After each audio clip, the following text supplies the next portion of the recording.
Bueno, muchas gracias por las presentaciones, gracias a los disertantes.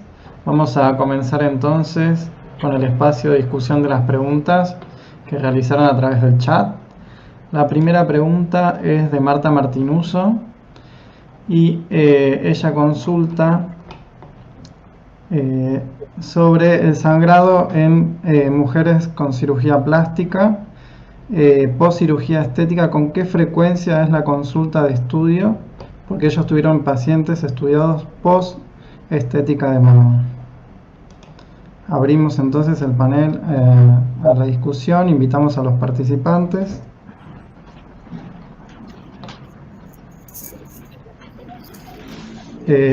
No sé, ¿quién querrá contestar? Entiendo que la pregunta, si se me escucha, ¿me estás escuchando además? Sí, sí, sí. Bueno, no, no tengo datos exactamente de eso, lo que sí, las cirugías plásticas son cirugías de alto riesgo de sangrado y bueno, es una situación que debe tener una evaluación prequirúrgica muy especial, como las cirugías cardiovasculares. Yo la calificaría como una cirugía de alto riesgo de sangrado para una evaluación tanto clínica como de laboratorio importante, precisa. Bien, la siguiente pregunta es la envía la doctora Viviana Espina. Ella consulta qué tratamiento profiláctico utilizaría en pacientes con antecedentes de sangrado postquirúrgico y sospecha clínica de trombocitopatía, pero sin haber logrado el diagnóstico. Perdón, Andrea, la primera parte de la pregunta no se escuchó. ¿Qué tratamiento profiláctico utilizaría en pacientes con antecedentes de sangrado postquirúrgico y sospecha clínica de trombocitopatía, pero en el que aún no se ha logrado el diagnóstico? Justamente ese trabajo tan interesante que yo les comenté del Comité Científico de Fisiología Plaquetaria nos muestra lo que hicieron, digamos, y eso vale más la experiencia esa que una recomendación que uno pueda dar. Las recomendaciones que podrían surgir de allí es, primero, si tienen antecedentes de sangrado, quiere decir que tienen un score alto de riesgo de resangrado, por lo tanto, uno debería usar profilaxis. En el caso de que un paciente tiene un score bajo, uno podría no hacer profilaxis o hacer una profilaxis menor y esperar el tratamiento. Y claramente el diagnóstico es muy interesante la pregunta, porque uno frente a las trombocitopatías o trombocitopenias se puede parar en los dos extremos. En el extremo que nos está planteando esta pregunta es no sabemos nada, y el otro extremo es sé todo de mi paciente, sé la patología que tiene. Lo que recomiendan en general es ser ordenado en forma progresiva y no exagerar, digamos, no abusar de las transfusiones plaquetarias, siempre respetando la aloinmunización. Los antifibrinolyíticos son la primera línea de tratamiento en la mayoría de las recomendaciones. Bueno, la siguiente pregunta es para Romina, de parte de Lilia Susana. En paciente embarazada con PTI en la semana 20 de embarazo que es refractaria a corticoides. Pregunta si le puede dar trombomimético. Bueno, igual mucho en embarazadas no me focalicé, vi más adultos, pero bueno, en embarazadas la verdad que sí, es una PTI refractaria a corticoides, tranquilamente se podría pasar gamma globulina endovenosa, que sabemos que tienen muy buena respuesta, y la verdad que con respecto a los trombomiméticos, si se puede estar en embarazadas, no he leído al respecto, sinceramente. Guillermo. Yo no sé si son medicaciones que están autorizadas en el embarazo. Creo que pasaría por ahí primero. Empezaría por ver la aprobación de estas medicaciones en el embarazo, pero por lo general el tratamiento de elección para el embarazo son las gamma globulinas, los corticoides. Exacto.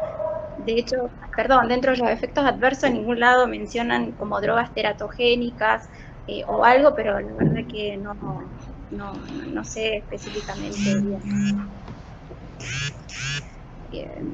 Yo calculo que no están aprobadas para el embarazo, sinceramente, porque en ningún lado menciona que se podrían aplicar a este tipo de pacientes. La siguiente pregunta también es para la doctora Chiatti. Luis Morales pregunta si hace una esplenectomía, ¿qué porcentaje de éxitos tendría? Bueno, en realidad la mortalidad asociada a la esplenectomía no es muy alta, que van entre el 0,2 al 1%. Las complicaciones asociadas al procedimiento tampoco no son tan altas. Yo creo que sí, a la hora de que uno plantea una esplenectomía es importante informar al paciente sobre los probables riesgos. Estos pacientes tienen riesgo de infecciones 30 veces mayor que los pacientes que no se someten a esta cirugía, y también tienen riesgo de trombosis entre 5 a 30 veces. Yo creo que los riesgos serán cuestión de planteárselos al paciente y, bueno, decidir en conjunto si es una terapéutica apta o no. Bien. Bueno, la siguiente pregunta también es de Marta. En una paciente con PTI, ¿amerita pensar y buscar marcadores para la presencia de neoplasia en las que la PTI puede ser un epifenómeno?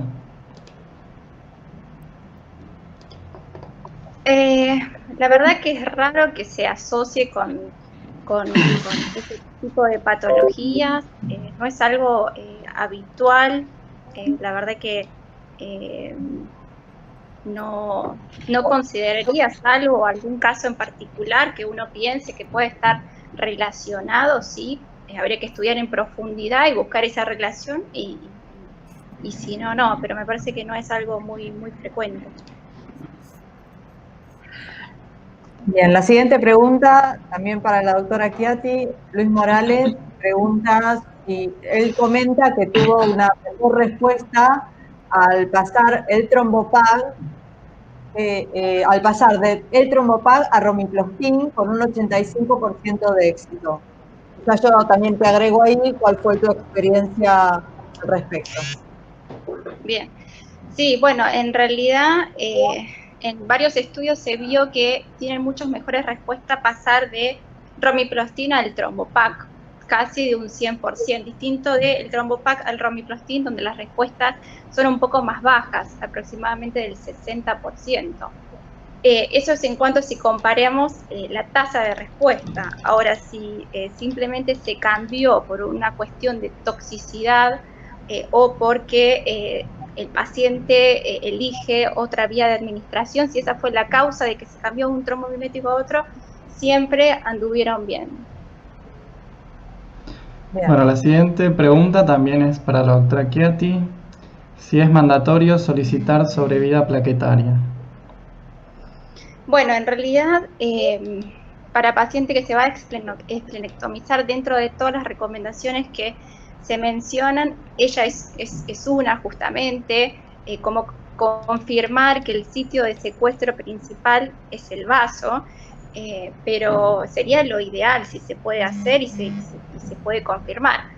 Ahora, en el caso de que el paciente no pueda disponer del estudio y demás, yo creo que se podría aún así realizar la esplenectomía, porque sin duda que el paciente se va a beneficiar, porque no tenemos dudas de que existe una destrucción plaquetaria en el vaso.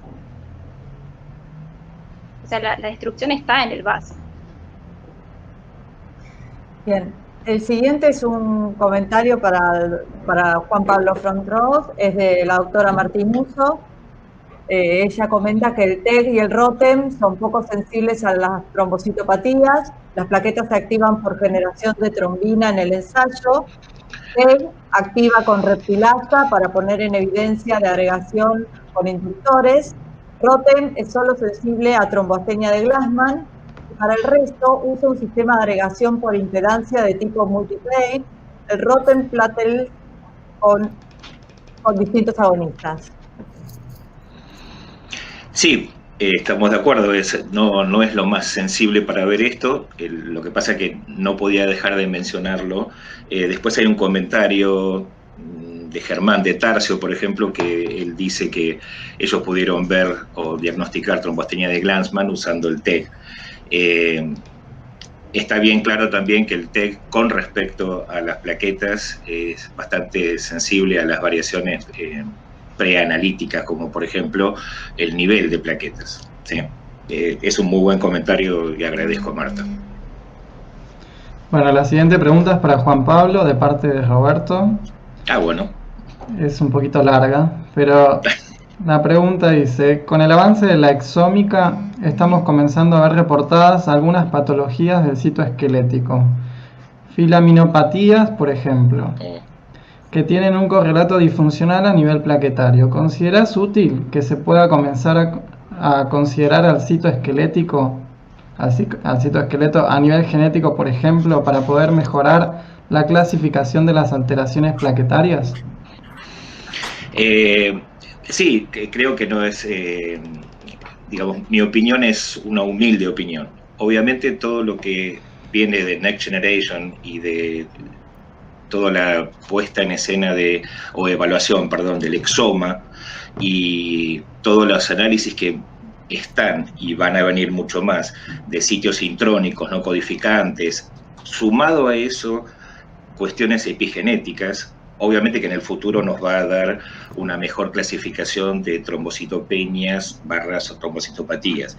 Es más, por ahí en algún artículo de Nurden, que hace poco sacó, no habla como una posibilidad el hecho de usar el Next Generation, sino de cuándo y cómo lo vamos a usar. Otros artículos también mencionan que, bueno, con el advenimiento de toda esta cuestión de gran avance tecnológico, vamos a poder tener una información, un mapeo genético, y después lo vamos a poder confirmar con agregación plaquetaria. No estoy muy de acuerdo, porque, bueno, también tenemos que tener en claro qué disponibilidad tenemos nosotros de todo eso. Es todo muy lindo cuando uno lo cuenta en forma teórica. Como decía antes, si uno tiene la aparatología, es divino hacer todo, pero en muchísimos casos, en nuestros laboratorios, en el interior del país, vamos a tener un microscopio y un frotis. Entonces creo que hay que dar buenas pautas de lo primero que podemos hacer con lo más barato. Excelente. Pero perdón, con respecto a lo de Roberto, sí, estoy de acuerdo. La siguiente pregunta es para la doctora Chiatti, de Andrea Rossi, que pregunta si es mandatorio solicitar sobrevida plaquetaria. Bueno, es lo que contesté hace un ratito. ¿Sí? Perdón, una superposición de preguntas. No.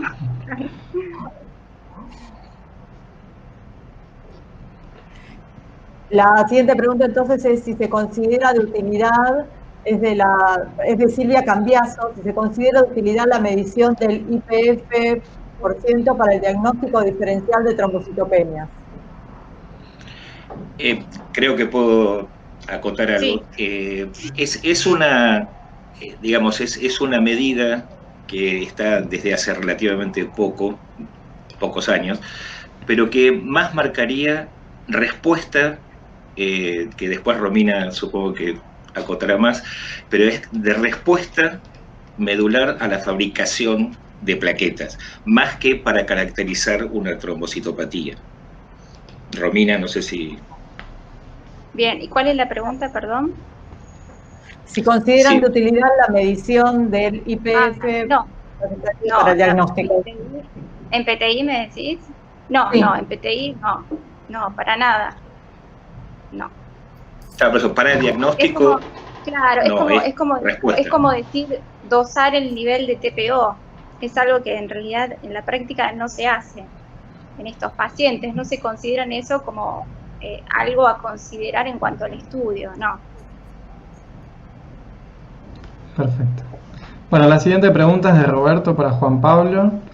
Si se podrá implementar fácilmente una estandarización para medir el diámetro plaquetario y tal vez mejorar la clasificación. Por ejemplo, hay un software que es el IMAGEC, que es libre de análisis de imágenes del NIH? Es muy buena pregunta, Roberto. Creo que tendría que hablar alguien del grupo de la doctora Heller, que ha publicado mucho sobre la medición de diámetros, y también el grupo italiano, creo que es el doctor Gresele y Patricia Norris, que tienen mucha experiencia en esto. Creo que a eso, digamos, tenemos que llegar desde un punto de vista de la evaluación, no solamente de medir el diámetro, porque puede haber algunas variaciones muy sutiles desde el punto de vista incluso de la aparatología. La cuestión por ahí, yo humildemente diría, ¿cuál es la proporción de plaquetas y en qué tamaño se encuentran? Y ver la correlación, que hay algunos trabajos de eso, con respecto a si son indicadores de macrotrombocitopenias. ¿Sí? Por ejemplo, uno habla siempre sobre las funciones que puede hacer un Bernard-Soulier, pero hay que tener en cuenta que el Bernard-Soulier es una trombocitopenia, o sea que llegar a obtener un número suficiente de recuento de plaquetas en un plasma rico para ponerlo en contacto con ristocetina y ver que no agrega, es complicado también. O sea, muchas cosas desde lo teórico, como dije antes, son muy buenas. Toda evaluación es buena y hay que seguir sumando números. La siguiente pregunta también es para el doctor Fontros. ¿Cuál es el método para evaluar la adhesividad plaquetaria que se está utilizando en su centro? Es una pregunta de Claudio Rosa. En nuestro servicio no utilizamos la adhesividad plaquetaria como se define habitualmente como el método de Helm-2. A ver, no quisiera conflicto, pero son controvertidas las conclusiones que se sacan a partir de los resultados de adhesividad plaquetaria.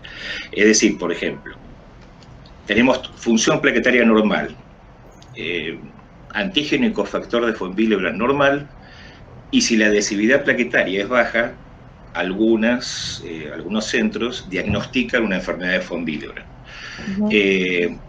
Tendrían que hablar los centros que hacen adhesividad plaquetaria. Hasta ahí puedo comentar.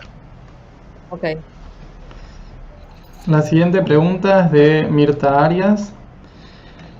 Un paciente con una posible pseudotrombocitopenia en la cual hacemos el recuento de plaquetas en tubo de EPTA, da 1000 plaquetas, luego pasamos el tubo de citrato, 1000 plaquetas, vemos el frotis, todos agregados plaquetarios, y le sacan de nuevo sangre al paciente, vuelven a pasar inmediatamente el tubo de EPTA, de citrato, de heparina, todo agregado, en el frotis nuevamente agregado tanto de tubo como de punta de aguja, se observan macroplaquetas. ¿Cuál es tu sugerencia al respecto? O sea, si solo sería una pseudotrombocitopenia o cómo habría que estudiar al paciente, cómo haríamos el recuento de plaquetas para ese paciente. Más parece una pregunta de examen donde uno ya se empieza a poner colorado. Bueno, primero y principal, obviamente, ver que todas las cuestiones preanalíticas se respeten dentro de los cánones que nosotros consideramos. Así como está planteado, es para un dolor de cabeza, obviamente. Yo una de las cosas que vería es si tiene crioglutininas, y la otra cosa que me parecería muy, muy rara, pero no es imposible, es que sea una enfermedad de von Willebrand tipo 2B o una tipo plaquetario, un von Willebrand tipo plaquetario. Obviamente descarto que los tubos tienen el anticoagulante que corresponde, que el extraccionista hizo la mejor extracción posible, limpia, pero hasta ahí es lo que yo pensaría. Abierto a la opinión del resto, por supuesto. Bien. La siguiente pregunta es de Graciela Pieroni. Pregunta: ¿cuál sería la conducta clínica en un paciente con trombocitopenia y presencia de anticuerpos antifosfolipídicos? Bien, bueno, sí, interesante la pregunta. Bueno, sabemos que las trombosis, las PTI pueden estar asociadas a SAM. Entonces, obviamente que esto hay que buscarlo ante la sospecha o de pronto si es un paciente que entró plaquetopénico y además evolucionó con una trombosis. Entonces, bueno, en estos pacientes habrá que corregir rápidamente la plaquetopenia y empezar urgente con la anticoagulación si que desarrolló la trombosis. Ok. Bueno, la siguiente pregunta es de Claudio Rosa para el doctor Juan Pablo. ¿Cuál es el método adecuado y disponible para una prueba de screening de disfunción plaquetaria en una evaluación prequirúrgica? Claudio, gracias. No, yo separaría un poco la pregunta y le tiro también un poco la respuesta a Guillermo. Una evaluación prequirúrgica es muy raro que conlleve a hacer una función plaquetaria para evaluar, ¿sí? Así como sabemos que el QICA-PTT no es predictor de sangrado quirúrgico, o sea, yo creo que tendría que llegar a esta instancia después de un BAT prolongado o elevado, digamos. No sé qué pensás vos, Guillermo, pero, digamos, uno puede dar una pauta de un panel mínimo de evaluación, ¿sí? Un ADP, araquidónico, colágeno y ristocetina, si uno quiere, sin dejar de lado la serotonina. Pero me parece que como evaluación prequirúrgica, para hacer una función plaquetaria uno ya tiene que tener una sospecha anterior de que haya alguna patología que cause sangrado y por lo tanto va a querer arrimar el bochín de si es una trombocitopatía. Guillermo, no sé si querés acotar algo. Sí, Juan Pablo, gracias. Sabés que retomo la primera pregunta, creo que fue la de Marta Martinuso, de cirugía plástica y sangrado. Esto es lo que hace difícil que uno los scores, uno quiere, en esa evaluación estructurada, quiere estructurarse, y es imposible porque esto es continuo. ¿En qué momento vos decís que el paciente pasa de moderado, de medio, poco moderado a muy moderado, de moderado a severo? Entonces, el juicio clínico, el criterio clínico de quien lo está evaluando al paciente es determinante y tiene que considerar todas esas cosas, como vos bien acabas de decir. El antecedente previo de sangrado, pongo el ejemplo de la cirugía, por qué tipo de procedimiento se va a realizar el paciente, y ahí uno puede avanzar, digamos, sin límite. O sea, yo no me pondría límite en evaluar. Si yo considero, en función del interrogatorio y de los antecedentes y de mi intuición y del score, suficiente para yo pedir una agregación plaquetaria y hacer el diagnóstico previo a la cirugía del paciente. Y como también fue, creo, la segunda pregunta, no tengo la posibilidad, tengo que tomar las precauciones de profilaxis prequirúrgicas sospechando que el paciente tenga una trombocitopatía. Bien. La siguiente pregunta es para el doctor Arbezú, es de Constanza Dolodrowski. Plantea un adolescente con menorragia y epistaxis, TP y KPTT normal, con Willebrand normal, dosaje de factores normal y agregación normal. ¿Qué estudio repetirías y cuántas veces antes de considerarla sin diagnóstico? Bueno, hay grandes expertos que están tratando de contestar esa pregunta, Constanza, gracias. Lo proponen en un consenso de la revista hematológica reciente, y bueno, tenés la secuencia, esta que vos acabás de plantear, y recordá que a pesar de muchos estudios, el 50% de los pacientes sigue sin diagnóstico. Entonces, uno lo estudiaría, depende de la disponibilidad, 2 veces, y en la tercera vez uno puede ver si tiene acceso a los estudios que planteó Juan Pablo más temprano, de Next Generation,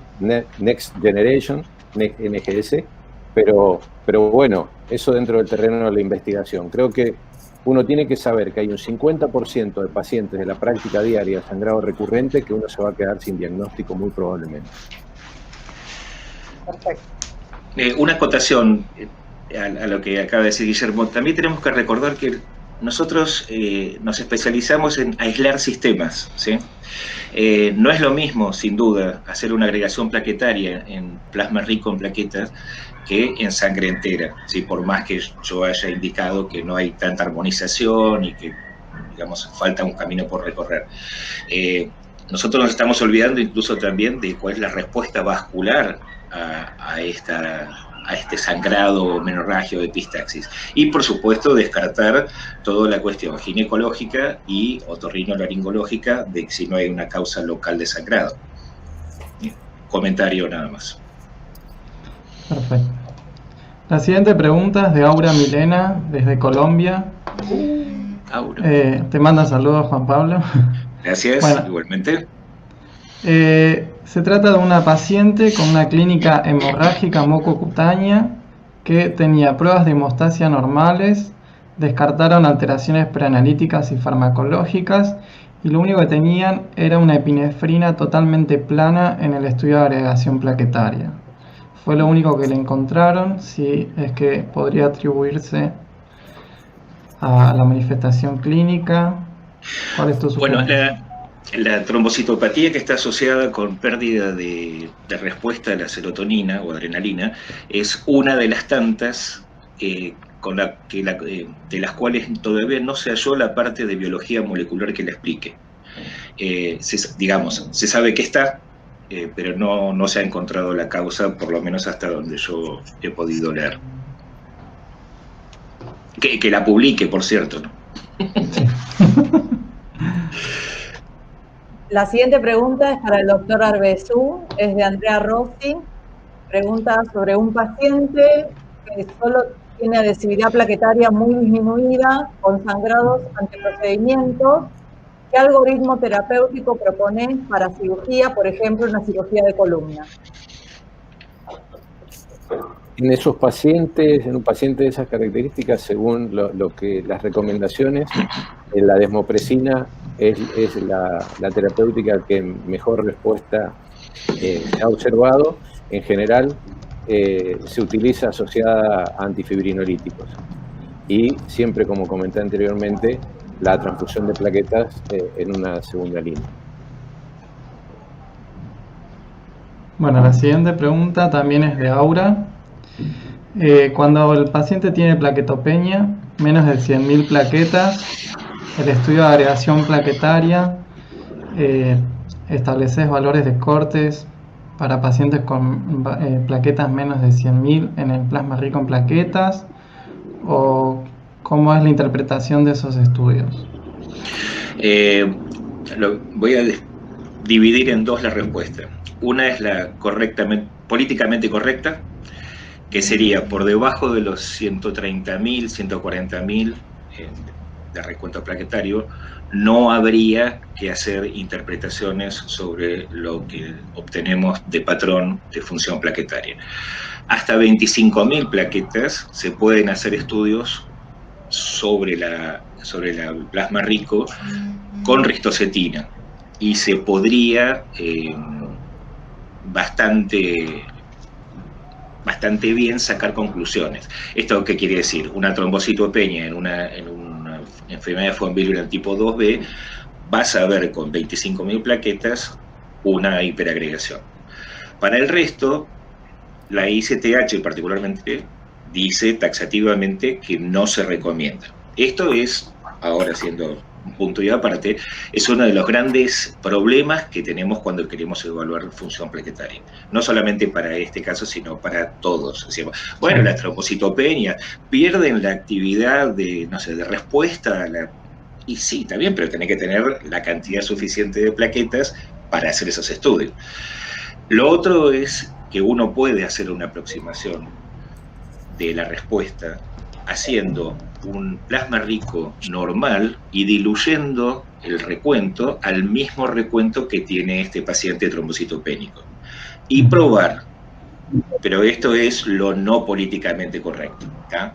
O sea, uno en la práctica del laboratorio puede arrimar un poco el bochín para ver si hay alguna alteración dando vuelta por ahí. Sí, en nuestro caso hacemos lo mismo.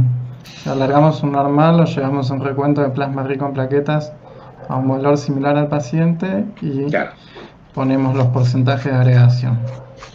Pero queda claro que no es la recomendación, ¿sí? Sí, Este sí. es un truco de cocina cuando se nos quema la salsa, por así decir.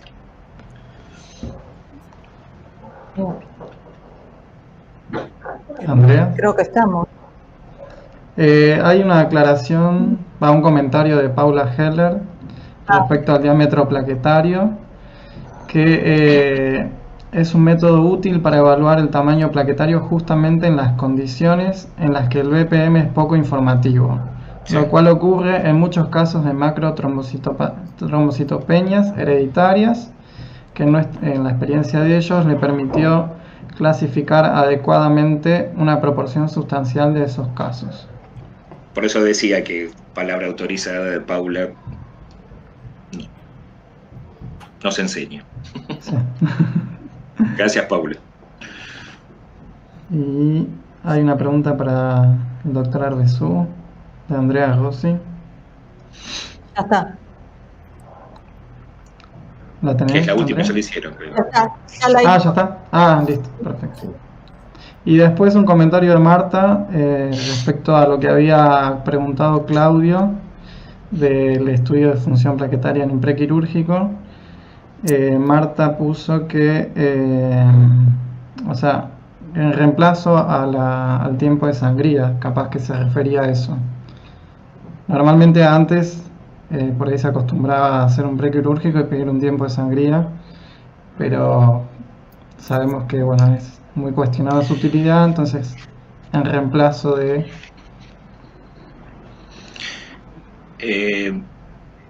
Si se me permite un comentario, digamos, el tiempo de sangría mundialmente prácticamente se ha dejado de hacer.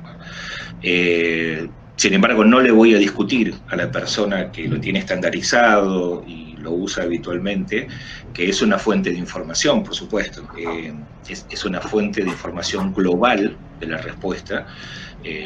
No nos va a decir si es trombocitopenia, trombocitopatía o alguna otra cosa, pero nos va a dar una muestra de cómo funciona todo el sistema hemostático, para frenar una herida. Ahora bien, nosotros no lo utilizamos. O sea, hasta ahí llega mi comentario. Perfecto. Bien. Bueno, Siendo el último comentario y pregunta, Roberto por ahí quiere regresar y charlar un poco. Sí, muchísimas gracias. Gracias a los 6 con Patricia. En nombre de la comisión directiva, le agradezco al grupo de Sangrado por esta brillante primera reunión y de paso hago prensa semana que viene. Los esperamos en lo que sería como la segunda parte de esta reunión del Grupo Sangrado, que va a ir dirigida hacia hemofilia. Las 3 presentaciones fueron brillantes, la coordinación excelente, y desde la comisión estamos muy agradecidos por todo lo que hicieron. También agradecemos a los sponsors que desde siempre nos apoyan y en esta nueva reunión lo siguen haciendo y en la próxima también. Así que muchas gracias a todos, gracias a los que participaron desde el chat, que se van acomodando a esto de tipear para preguntar, y la verdad que las preguntas bárbaras. Así que nada, seguimos adelante en esta modalidad. Les agradezco mucho a todos, que tengamos un buen fin de semana y nos vemos en una semana todos de nuevo. Gracias. Gracias.